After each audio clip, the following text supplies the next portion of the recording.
And it was from when I was out. Y'all were supposed to read about it in the textbook, but we'll talk about it today. So for which lesson I can talk about? Thank you. We'll talk about it today. Thank you. Thank you. It's going to be out of the 6.6, how to grow. All right, so I want to talk about a couple of these really quickly. And I think a lot of us got to this key idea. For each of linear and exponential functions, what important point do you need? The y-intercept when the x value is 0, right? So do you have that y-intercept in all of these tables? No. In fact, you only have it in one of the tables, but I think a lot of us started to realize, can you extend that table to get the y-intercept? Yeah.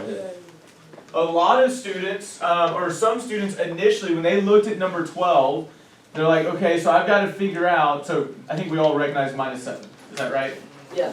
And I think, Anthony, you were the one who was like, and you and I were like, okay, what -7 is -4? Yeah, but you gotta flip. You gotta flip it. You gotta add. So, don't just say flip it. So notice it's -7 going this way. As x increases, it's -7 in the y. So we need the additive inverse, right? We need to go backwards. So we're going to use the inverse to go the other direction. So +7 to go up to here, which is 3. And that's 1, 3. +7 again to go up to here. That's 10. 0, 10. Yep. Y-intercept right there. Okay? We all good with that idea? All right. As a quick reminder, you need to tell me what type of function it is. It is Linear. What would be the evidence for the fact that it's linear, though? Because it's got a rate of change.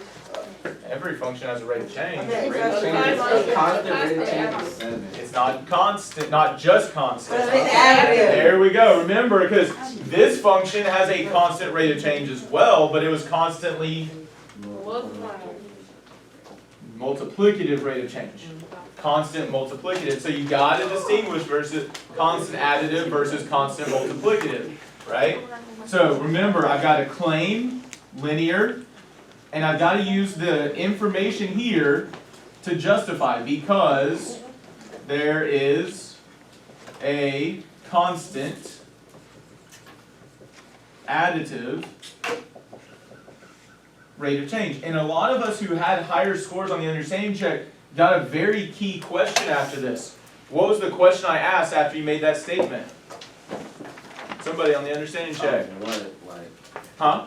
Is what we talked about? Uh-huh. Oh, he was saying like constant rate of change of what he wanted you to give him the slope. I'm asking you, hey, what is that constant additive rate of change? If you're going to claim that there's a constant additive rate of change, you need to give me the evidence for that. What's the name of the constant additive rate of change? The slope, right? Constant additive rate of change, m, equals the change in y divided by the change in x equals -7 divided by 1. Or just -7. Notice that's going to be important for writing the equation in a second anyways, isn't it? So I've given the evidence, I've shown that I made the connection between the constant additive rate of change being the slope. That's important.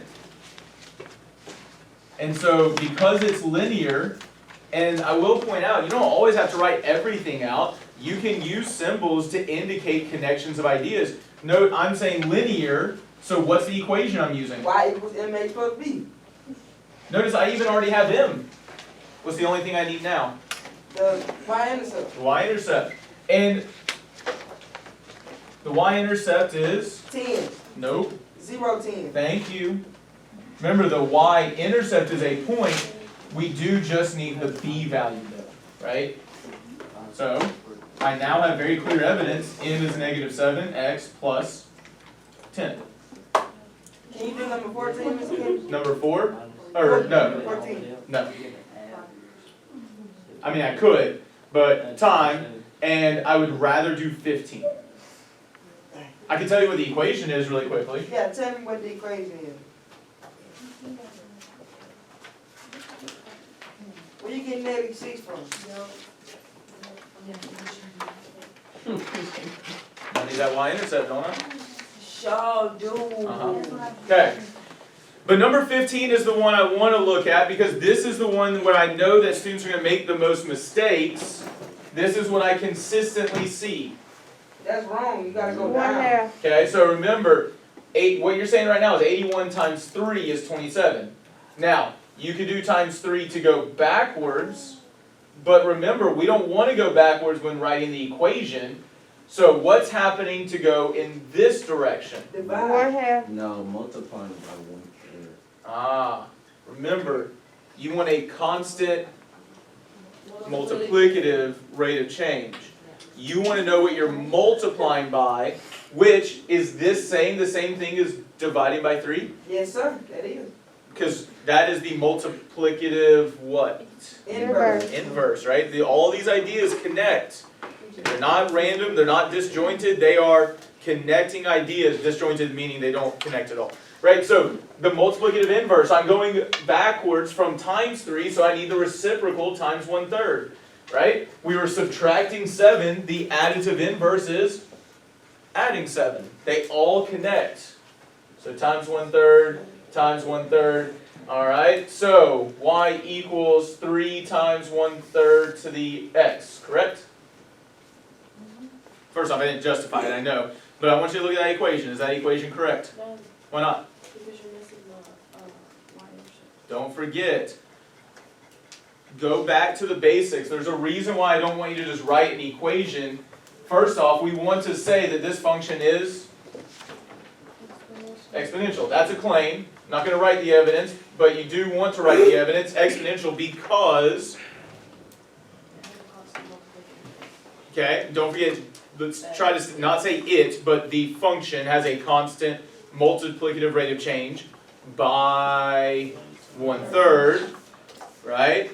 And so we want to keep that in mind. And so because it's exponential, which equation am I looking at? Y equals a times b to the x. Where a is the y value of the y-intercept. So I need to find that y-intercept.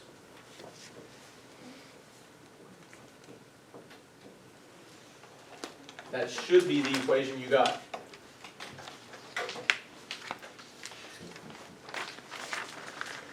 Alright. As a small review, I know you're going to take some more notes. So continue that while I write this up, actually.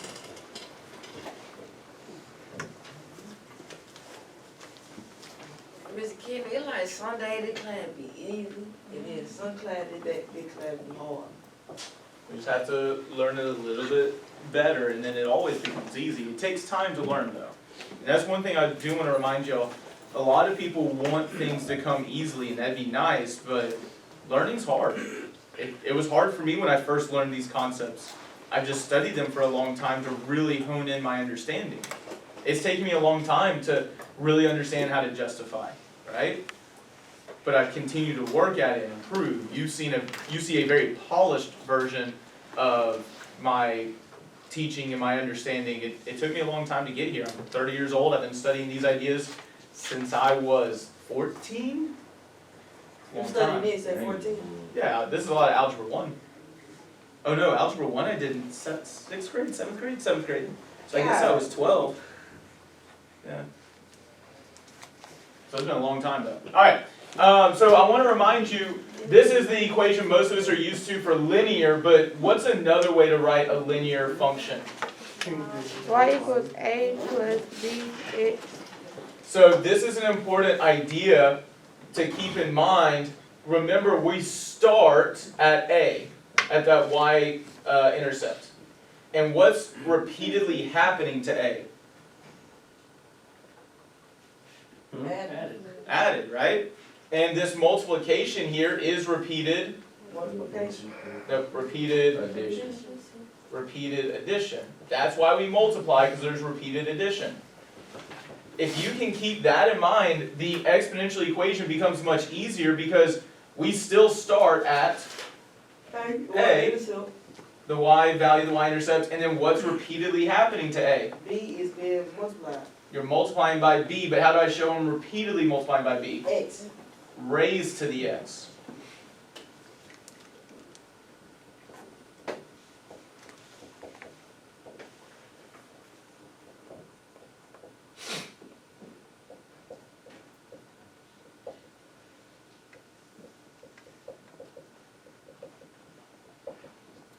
Okay. And I should say here, multiplication by x shows repeated addition, right? Those equations are not random. The reason why that equation is the way it is because it's telling a story. It's starting at a y value in a linear function and then repeatedly adding b. If you can remember the y, this all becomes much easier to remember the equation. Exponential, very similarly, it starts at a and then it's repeatedly multiplied by b, so it's raised to the x.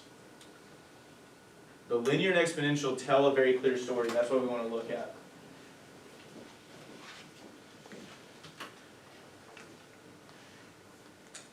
For the sake of time, I'm only going to look at one of these. We'll work some more of this tomorrow, but I do want to look at 6.6 some today. I think, personally, I will say this, nothing like 21 will be on a test. Number 17 is probably the most difficult one left after that. But I will say, oh wait a second, y'all are still writing, that's my bad. Number 21 at exponential. Yes, sir? Oh yeah, I'm recording. So why wouldn't it be on the test? Have you noticed what the exponential curves we've dealt with have always approached? A line, Not just any old line, the exponent. x-intercept. And have I ever had an exponential function that is going down like this? No. We've had exponential decays is what they're called, where it's decreasing and flattening out at the x-axis, but we haven't looked at any like this. Miss Courtney's going to do some lessons with us that will help us actually do this kind of idea. Okay. But we just haven't done any like that. Okay. Alright, so let's look at 17. First off, we need to know it's what type of function. It's exponential. It's exponential. We know that because of the Exponential curve. exponential curve, right? We got a shape there. Now, could you say, hey, it has a multiplicative rate of change? No, you don't know. Okay, you could say it has it, but we don't know what that multiplicative rate of change is yet, so I can't make that claim yet, or use that as evidence yet. You gotta remember, your evidence has to be based on the information you have. So all you gotta say is because it's an exponential curve. There you go. That's an exponential function because the function has an exponential curve. That's what you think That's it a is. claim and evidence. 5.5. Now, I'm still asking you to write the equation, so we still gotta get into that. But if I'm just asking you to identify the function, yes. Okay? So, I will say you will have stronger evidence if you can find that rate of change. But I want to get to the equation. Remember, we want all that evidence. Because it's exponential, I know the equation is y equals. A times B. X. Does anyone know any of those values immediately looking at that graph? No, you can't know it. You can. Oh, I know the y-intercept. 0, 1. Oh, And wow. so there's my value for A. Right? That y-intercept is pretty straightforward. But how am I going to find B? What is B? Multiply. It's the rate of change. It is the rate of change. What type of rate of change? Multiplicative. Multiplicative. Constant multiplicative. So we need to look at some other points, but this is part of the issue. We can't just look at one point with exponential. We gotta look at a couple points. I will also remind you, language-wise, to earn those higher scores, does anyone remember what the name of an constant multiplicative rate of change is? Constant factor. There we go. Constant factor is what we're going to look at. So, anybody have a guess what this constant multiplicative rate of change is? There you go. Huh? For this one? 1/3? Maybe? How are we supposed to figure it out? You already said we need another what? Constant You need factor. to go and see where else it cross it on the. So does anyone see another point up here? Tell me when 1, 4 right here? Or you could do -1, 0. It's not -1, 0. This would actually, I only know this because I know the rate of change, it'd actually be -1, 1/4. And exponential functions never actually get to 0. They get close to 0. Notice it's getting close to the x-axis, but, and we'll study this later, they never actually get there. Well, how about you just do -1, 2? -1, 2, because that's too much. -1, 2's right here, bud. I mean, -1, -2. -1, -2's down here. Did you mean 1/2? What the world? Okay, look at those points. Does anyone know what the rate of change is?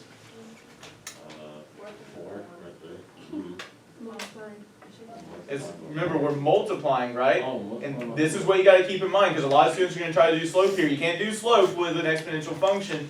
It's multiplying. So what is it multiplying by to go from 0, 1 to 1, 4? 4. Probably a 4. By the way, we'll remind you, a lot of us are more comfortable with tables, aren't we? Yes, sir. Could you put those points in a table? Look at it that way, 0, 1, and 1, 4. So what's happening to go from 1 to 4? What's my multiplicative rate of change then? Don't forget, just because I gave you a graph doesn't mean you have to stay with the graph. You can make a table. So we gotta tell it what it is and write the equation for it. Yes. Now, Not Mr. that King, hard, yeah. Cal, shut that mouth. It's not that hard. Shut that mouth.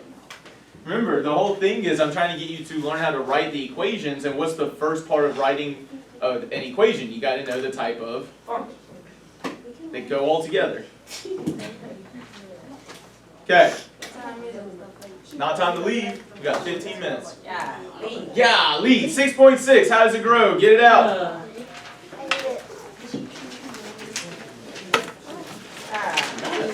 What? Can we do Huh? this three? I do not. That's right, y'all get my full attention, you're welcome. 6.6, how does it grow? It's this one. And you still need a copy of it. We did already work on it. We did not do very well with it, so we need to work on it some more. I set them down somewhere. Here they are.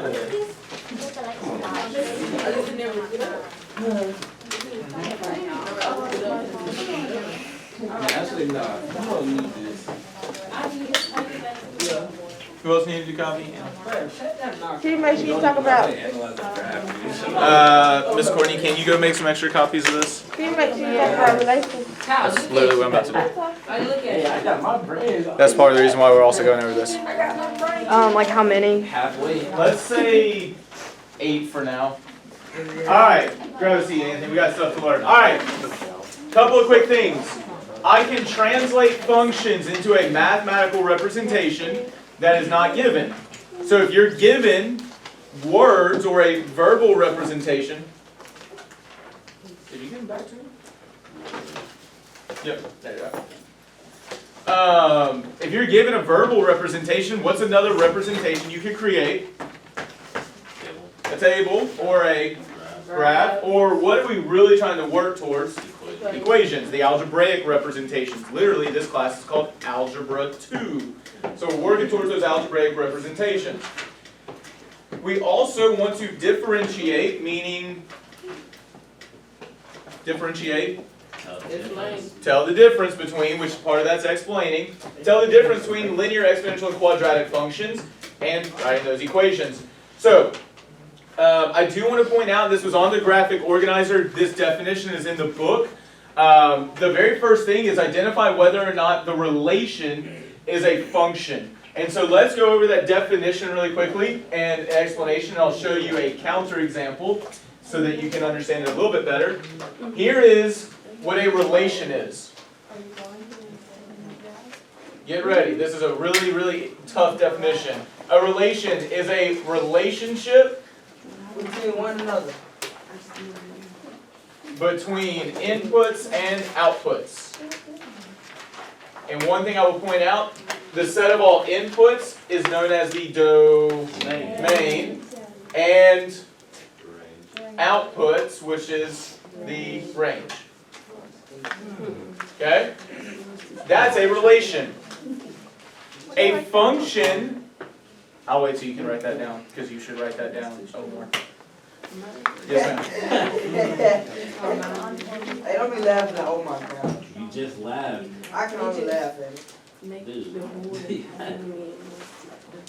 So a relation is a relationship between inputs, which is our domain values, and our outputs, which is altogether called the range. And I will say all inputs is our domain, all outputs is the range. Miss Kid, how you know how to spell so well? Same as how I learned to do math. I studied. I will also say I have a good memory, but that's because I worked hard at developing my memory as a kid. Which is right. I never. Definition. I also had to, in high school, my freshman year, we had a quiz every Friday on 25 vocab words. Sophomore year, 50 vocab words, and junior year, we had about 75 vocab words, and so you learn a lot of words that way. Yep. Who can do that? I wish I Huh? could. Who can do that? We did. Everybody I went to high school with. What? That's where like people are like, Mr. Kinney, you teach like a college professor. No, I'm finding somewhere in between what y'all are used to and what my high school experience was. So a function, this is a special relation. Because I will say this, and I guess the reason why I say it like that is my high school experience prepared me significantly better than most of my friends I went to college with. So I'm trying to find that in between so that I can prepare you well for one, life after high school, whether it be going into college or a job. But a function is a special relation such that, Well, we got devices now, though. yeah? So have I ever assessed you on whether you can spell correctly? Huh? Have I ever assessed you on whether you can spell correctly? We had enough just for future classes. Alright, a special relation such that each input maps to one and only one output. Like, we gotta build a house. Can you use exponential functions to build a house? Exponential functions are usually used to model population growths and decays.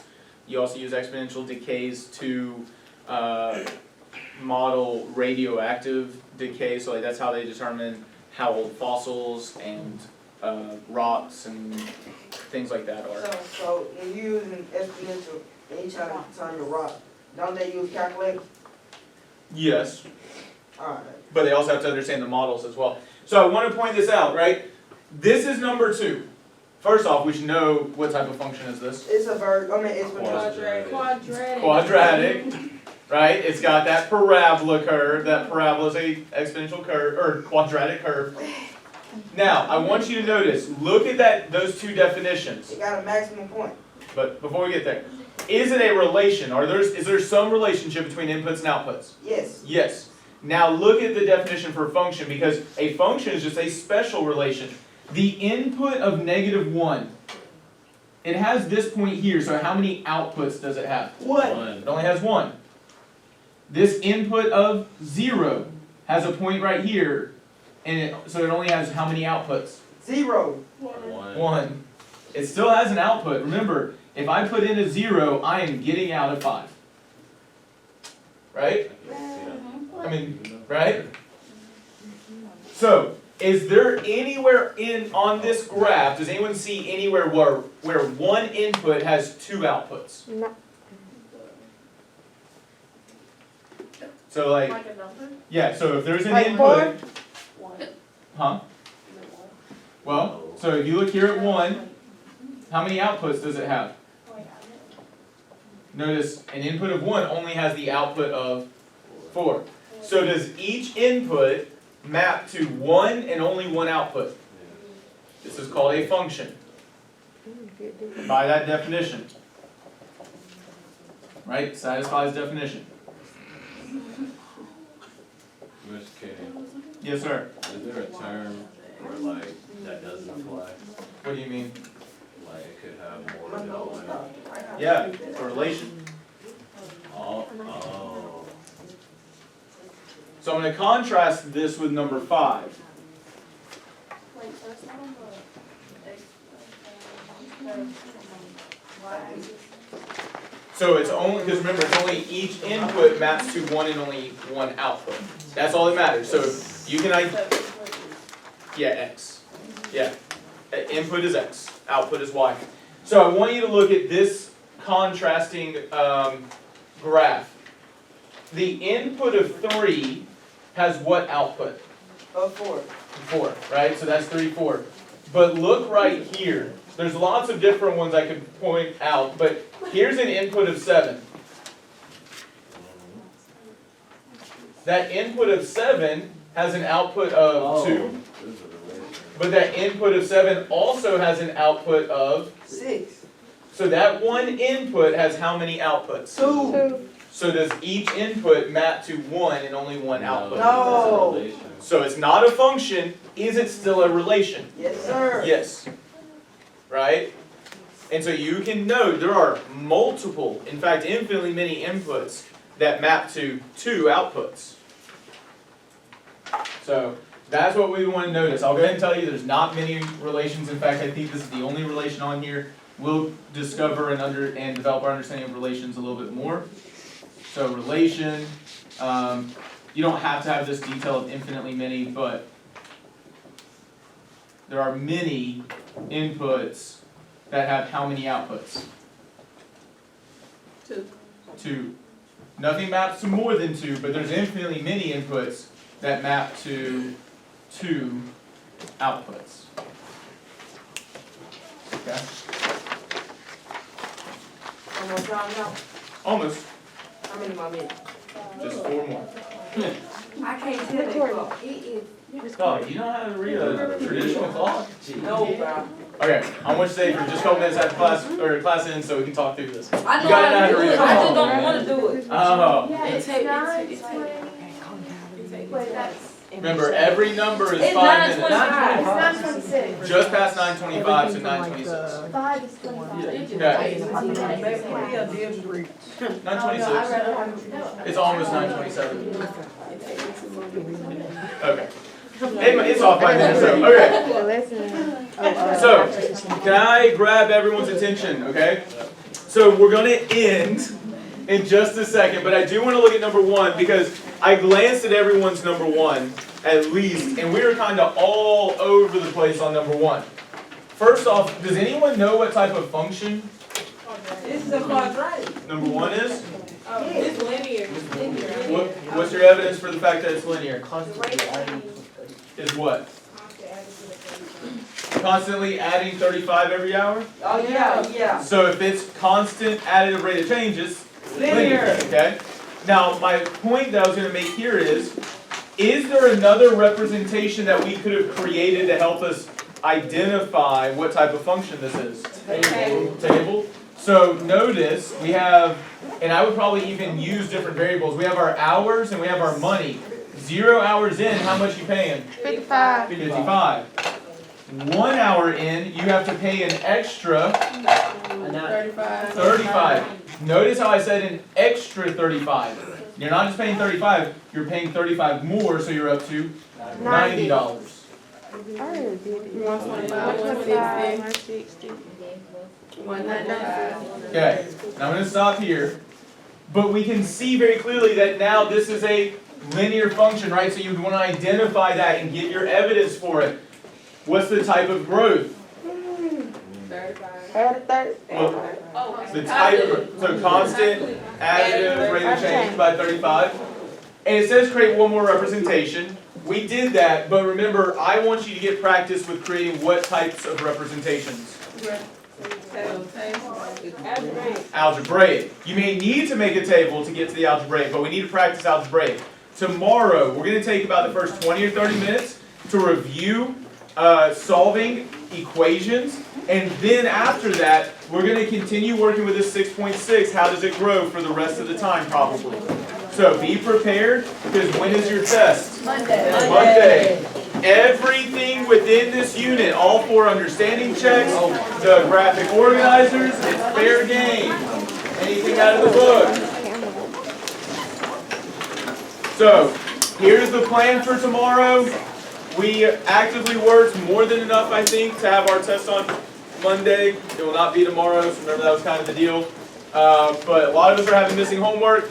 I finally will be getting all understanding checks, because I'm almost already done, homework, all that stuff into the power schools. Check to see what you're missing after today. All right. Have a fantastic rest of your day. Looking forward to seeing y'all tomorrow. Miss Courtney, can you pause the camera?